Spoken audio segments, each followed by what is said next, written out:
നമസ്കാരം. Evening business ന്യൂസിലേക്ക് സ്വാഗതം. ആദ്യം പ്രധാന വാർത്തകൾ. മൂന്നാം പാദ ഫലങ്ങൾ വിപണിക്ക് കരുത്തേകുമെന്ന് വിദഗ്ധർ. ആഗോള രാഷ്ട്രീയ സാഹചര്യങ്ങളും ട്രേഡ് ഡീലും വിപണിയുടെ ഗതി നിശ്ചയിക്കും.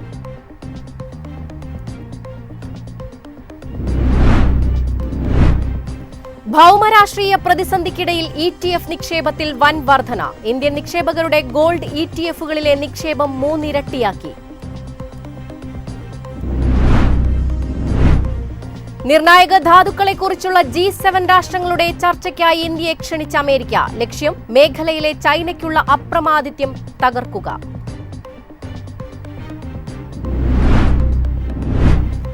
വെനസ്വേലയിൽ നിന്ന് ഇന്ത്യക്ക് എണ്ണ വാങ്ങാൻ പച്ചക്കൊടി കാട്ടി ട്രംപ് ഭരണകൂടം. ഇടപാടുകളുടെ നിയന്ത്രണം പൂർണ്ണമായും അമേരിക്കയ്ക്ക്.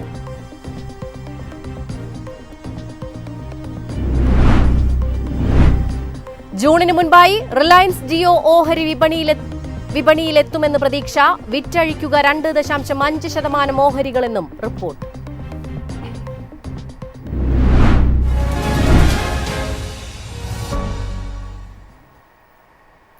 വിശദമായ വാർത്തകൾ നോക്കാം.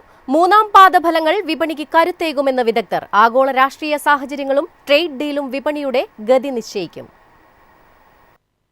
നിഫ്റ്റി 50 ലാഭവളർച്ചയാണ് പ്രധാന ഘടകം. കഴിഞ്ഞ വർഷത്തെ അപേക്ഷിച്ച് നിഫ്റ്റി 50യിൽ 9.8% വളർച്ച പ്രതീക്ഷിക്കുന്നു. മേഖലാടിസ്ഥാനത്തിലും മുന്നേറ്റമാണ് വിദഗ്ധർ പറയുന്നത്. ടെലികോം, ഓട്ടോമൊബൈൽ, ഇൻഡസ്ട്രിയൽസ്, മെറ്റൽസ് മേഖലകളാണ് വിദഗ്ധരുടെ റഡാറിലുള്ളത്. അതേസമയം മികച്ച വരുമാനം വിപണിക്ക് ഉണർവ് നൽകുമെങ്കിലും വിദേശ നിക്ഷേപം സുസ്ഥിരമാകണമെങ്കിൽ ഇന്ത്യയും അമേരിക്കയും തമ്മിലുള്ള വ്യാപാര കരാർ യാഥാർത്ഥ്യമാകേണ്ടതുണ്ട്. രൂപയുടെ മൂല്യത്തകർച്ച തടയാനും വിപണിയിലെ സ്ഥിരത ഉറപ്പാക്കാനും ഈ കരാർ അത്യന്താപേക്ഷിതമാണെന്നും നിരീക്ഷിക്കുന്നു. വിദേശ നിക്ഷേപകർ നിലവിൽ കാത്തിരുന്ന് കാണുക എന്ന നയമാണ് സ്വീകരിക്കുന്നത്. US വിപണിയിലെ മാറ്റങ്ങളും ബോണ്ട് ഈൽഡിലെ കുറവും ഇന്ത്യൻ വിപണിയിലേക്കുള്ള പണമൊഴുക്ക് വർദ്ധിപ്പിക്കാൻ സഹായിച്ചേക്കാം. ചുരുക്കത്തിൽ ശക്തമായ Q3 ഫലങ്ങൾ നിക്ഷേപകരെ ആകർഷിക്കാൻ സഹായിക്കുമെങ്കിലും ആഗോള രാഷ്ട്രീയ സാഹചര്യങ്ങളും ട്രേഡ് ഡീലുകളുമാകും വരും മാസങ്ങളിൽ വിപണിയുടെ ഗതി നിശ്ചയിക്കുക. ബാങ്കിംഗ്, ധനകാര്യ മേഖലകളെ ഒഴിവാക്കി നിർത്തിയാൽ മറ്റ് കമ്പനികളുടെ ലാഭവളർച്ച 16.2% എന്ന മികച്ച നിലയിലായിരിക്കുമെന്നും JM ഫിനാൻഷ്യൽസിലെ ഡിംപിൾ കുമാർ ഷാ വ്യക്തമാക്കി. ആക്സിസ് സെക്യൂരിറ്റീസിലെ നവീൻ കുൽക്കർണി കമ്പനികളുടെ ആകെ വരുമാനത്തിൽ 11.8% വർധനവ് പ്രതീക്ഷിക്കുന്നു. പ്രവർത്തന ലാഭത്തിൽ 9.7% വളർച്ചയും പ്രവചിക്കുന്നുണ്ട്. അറ്റാദായത്തിൽ 3.7% വർധനവാണ് കണക്കാക്കുന്നത്. ഈ രണ്ട് സ്ഥാപനങ്ങളുടെയും റിപ്പോർട്ടുകൾ സൂചിപ്പിക്കുന്നത് ഇന്ത്യൻ ഓഹരി വിപണിയിലെ കമ്പനികൾ, പ്രത്യേകിച്ച് ടെലികോം, ഓട്ടോമൊബൈൽ മേഖലകൾ മികച്ച ലാഭമുണ്ടാക്കാൻ പോകുന്നു എന്നാണ്. ഇത് വിദേശ നിക്ഷേപകരെ വീണ്ടും ഇന്ത്യൻ വിപണിയിലേക്ക് ആകർഷിക്കാൻ സഹായിച്ചേക്കാമെന്നുമാണ് സൂചിപ്പിക്കുന്നത്. News desk, MyFin TV.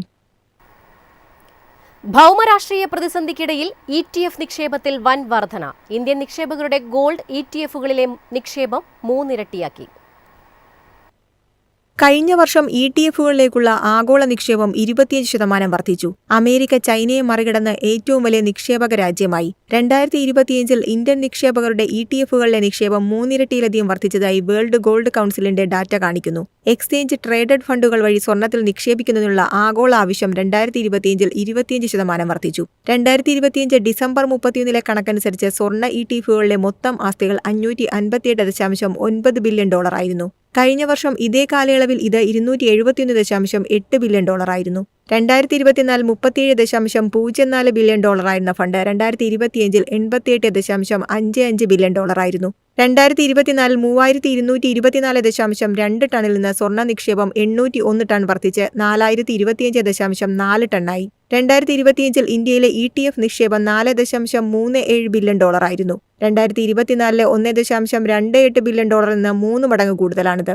AUM $5.1 billion നിന്ന് 14 ബില്യൺ ആയി വർദ്ധിച്ചു. ഈ കാലയളവിൽ സ്വർണ്ണ നിക്ഷേപം 57.5 ടണ്ണിൽ നിന്ന് 95 ടണ്ണായി വർദ്ധിച്ചു. സ്വർണ്ണ നിക്ഷേപത്തിൽ 65% വർധനവ് രേഖപ്പെടുത്തി. US ഫെഡിന്റെ പലിശ നിരക്കുകൾ കുറയ്ക്കാനുള്ള നീക്കത്തിന് പുറമെ ഭൗമരാഷ്ട്രീയ പ്രതിസന്ധിയും വ്യാപാര യുദ്ധങ്ങളും കണക്കിലെടുത്ത നിക്ഷേപകർ ETF-നെ ഒരു സുരക്ഷിത നിക്ഷേപമായി കണ്ടതിനാൽ 2025-ൽ 53 തവണ ETF പുതിയ ഉയരങ്ങളിലെത്തി. ഡിസംബറിൽ തുടർച്ചയായി 7-ാം മാസവും ETFകളിലെ ആഗോള നിക്ഷേപം ഉയരുകയാണെന്ന് വേൾഡ് ഗോൾഡ് കൗൺസിൽ ഡാറ്റ കാണിക്കുന്നു. നിക്ഷേപങ്ങളിൽ ആധിപത്യം പുലർത്തിയത് വടക്കേ അമേരിക്കൻ ഫണ്ടുകളാണ്. News desk, MyFin TV. നിർണായക ധാതുക്കളെക്കുറിച്ചുള്ള G7 രാഷ്ട്രങ്ങളുടെ ചർച്ചയ്ക്കായി ഇന്ത്യയെ ക്ഷണിച്ച് അമേരിക്ക. ലക്ഷ്യം മേഖലയിലെ ചൈനയ്ക്കുള്ള അപ്രമാദിത്വം തകർക്കുക. അമേരിക്കൻ ട്രഷറി സെക്രട്ടറി സ്കോട്ട് ബെസന്റാണ് ഇക്കാര്യം പുറത്തുവിട്ടത്. ഇന്ത്യ ഈ ക്ഷണം ഔദ്യോഗികമായി സ്വീകരിച്ചോ എന്ന കാര്യത്തിൽ ഇതുവരെ സ്ഥിരീകരണമായിട്ടില്ല. എങ്കിലും ആഗോള വിതരണ ശൃംഖലയിൽ ഒരു വിശ്വസ്ത പങ്കാളിയാകാൻ ശ്രമിക്കുന്ന ഇന്ത്യയെ സംബന്ധിച്ചിടത്തോളം ഇത് ഒരു വലിയ അവസരമാണ്. 2025 നവംബറിൽ നടന്ന G7 വിദേശകാര്യമന്ത്രിമാരുടെ യോഗത്തിലും ഇന്ത്യ പങ്കാളിയായിരുന്നു. അതുകൊണ്ട് തന്നെ വരാനിരിക്കുന്ന വാഷിംഗ്ടൺ ചർച്ചയിലും ഇന്ത്യയുടെ സാന്നിധ്യം ഏകദേശം ഉറപ്പാണ്. Electronics, defence, semi conductor, renewable energy എന്നീ മേഖലകളിൽ ഒഴിവാക്കാനാവാത്ത ഘടകങ്ങളാണ് ക്രിട്ടിക്കൽ മിനറലുകൾ. നിലവിൽ ഈ മേഖലയിൽ ചൈനയ്ക്കുള്ള അപ്രമാദിത്വം തകർക്കാനുള്ള പടിഞ്ഞാറൻ രാജ്യങ്ങളുടെ നീക്കമായാണ് ഈ ക്ഷണത്തെ വിലയിരുത്തപ്പെടുന്നത്. തിങ്കളാഴ്ചയാണ് സമ്മേളനം നടക്കുന്നത്. ഓസ്ട്രേലിയ ഉൾപ്പെടെയുള്ള പ്രധാന പങ്കാളികൾ സമ്മേളനത്തിനെത്തും.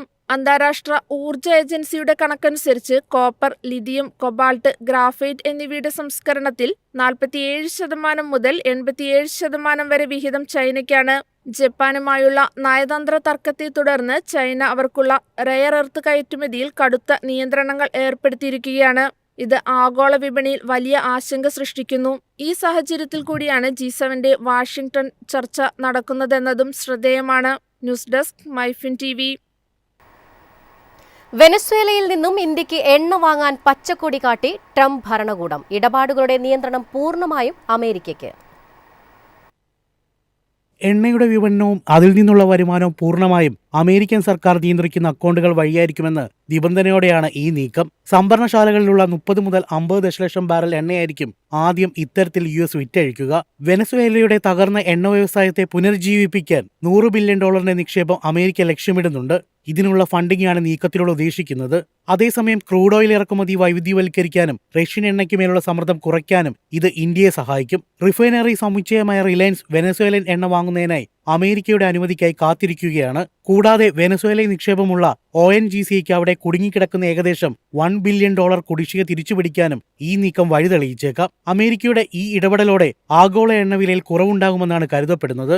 നിലവിൽ ബാരലിന് $60 വിലയിടിഞ്ഞത് ഇതിന്റെ സൂചനയാണ്. റഷ്യൻ എണ്ണ ഇറക്കുമതി കുറയ്ക്കണമെന്ന് അമേരിക്കൻ സെനറ്റർ ലിൻസി ഗ്രാം ഉൾപ്പെടെയുള്ളവർ മുന്നറിയിപ്പ് നൽകിയ സാഹചര്യത്തിൽ വെനസ്വേല ഇന്ത്യക്ക് ഒരു വലിയ ആശ്വാസമാകും. News desk MyFin TV. ജൂണിന് മുൻപായി റിലയൻസ് ജിയോ ഓഹരി വിപണിയിലെത്തുമെന്ന് പ്രതീക്ഷ. വിറ്റഴിക്കുക 2.5% ഓഹരികളെന്നും റിപ്പോർട്ട്. ഇന്ത്യൻ ഓഹരി വിപണി ഇതുവരെ കണ്ടിട്ടില്ലാത്ത ഏറ്റവും വലിയ മെഗാ IPO ആയിരിക്കും ഇതെന്നാണ് റിപ്പോർട്ടുകൾ പറയുന്നത്. ഏകദേശം 33,000 കോടി രൂപയിലധികമായിരിക്കും ഈ IPOയുടെ വലിപ്പമെന്നാണ് കണക്കാക്കപ്പെടുന്നത്. 15 ലക്ഷം കോടി രൂപയിലധികമാണ് കമ്പനിയുടെ മൂല്യം. പ്രമുഖ അനലിസ്റ്റുകളുടെ അഭിപ്രായപ്രകാരം റീറ്റെയിൽ നിക്ഷേപകർക്കുള്ള ഡിസ്കൗണ്ടുകൾ കൂടി പരിഗണിച്ചാൽ ഒരു ഓഹരിയുടെ വില 1048 രൂപയ്ക്കും 1457 രൂപയ്ക്കും ഇടയിലാകാൻ സാധ്യതയുണ്ട്. മൂല്യനിർണ്ണയം ഏതു തലത്തിൽ നിൽക്കുന്നു എന്നതിനെ ആശ്രയിച്ചായിരിക്കും അന്തിമ വില നിശ്ചയിക്കുക. ഇന്ത്യയിലുടനീളം 5G ഇൻഫ്രാസ്ട്രക്ചർ ശക്തിപ്പെടുത്തുന്നതിനും വ്യാപിപ്പിക്കുന്നതിനും കൂടുതൽ മൂലധനം കണ്ടെത്തുക. NVIDIയയുമായി ചേർന്ന് ആർട്ടിഫിഷ്യൽ ഇന്റലിജൻസ് മേഖലയിൽ വൻ മുന്നേറ്റം സൃഷ്ടിക്കുക.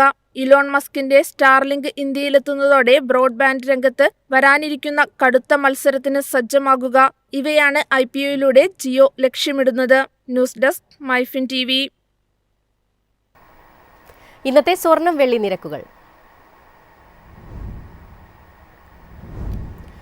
സംസ്ഥാനത്ത് സ്വർണ്ണവിലയിൽ വീണ്ടും കുതിപ്പ്. ഗ്രാമിന് 105 രൂപയും പവന് 840 രൂപയും വർദ്ധിച്ചു. ഇതോടെ 1 ഗ്രാം സ്വർണത്തിന് 12,875 രൂപയും പവന് 1,03,000 രൂപയുമായി. 18 ക്യാരറ്റ് സ്വർണം ഗ്രാമിന് 86 രൂപയും പവന് 688 രൂപയും വർദ്ധിച്ചു.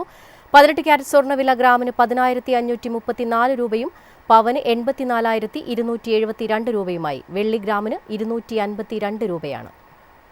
പ്രധാന വാർത്തകൾ വീണ്ടും. മൂന്നാം പാദ ഫലങ്ങൾ വിപണിക്ക് കരുത്തേകുമെന്ന് വിദഗ്ധർ. ആഗോള രാഷ്ട്രീയ സാഹചര്യങ്ങളും ട്രേഡ് ഡീലും വിപണിയുടെ ഗതി നിശ്ചയിക്കും.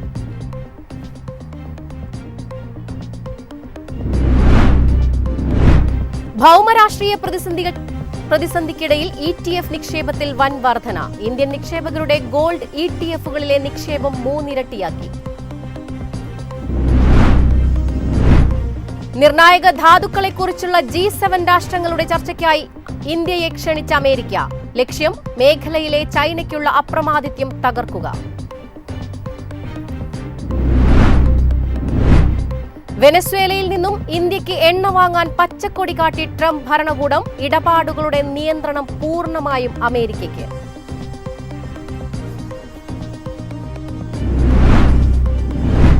ജൂണിന് മുൻപായി റിലയൻസ് ജിയോ ഓഹരി വിപണിയിലെത്തുമെന്ന് പ്രതീക്ഷ. വിറ്റഴിക്കുക 2.5% ഓഹരികളെന്നും റിപ്പോർട്ട്.